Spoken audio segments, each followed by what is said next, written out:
Mabilisang balitaan, komprehensibo at totoo sa loob ng 1 minuto.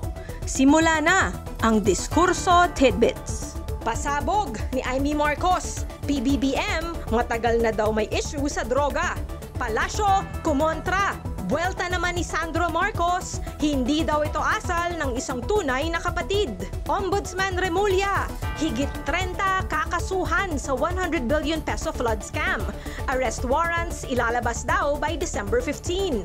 Soto, binanata ng DOH sa paglaganap ng supplements na ginagamit pampalaglag at sa nagkalat na illegal abortion ads online. INC members kumontra sa chismis. 3,000 pesos na bayad, kalokohan daw. At Elena Darna, nagpasabog. Ipinakita ang umano'y cheating receipts ni Derek Ramsey. Anya, nanahimik ka na lang sana. Litang mabilis, komprehensibo at totoo. Yan ang Diskurso Tidbits. Basahin ang tungkol sa lahat ng yan at sa marami pang ibang nakatutuwa at makabuluhang balita sa diskurso.ph.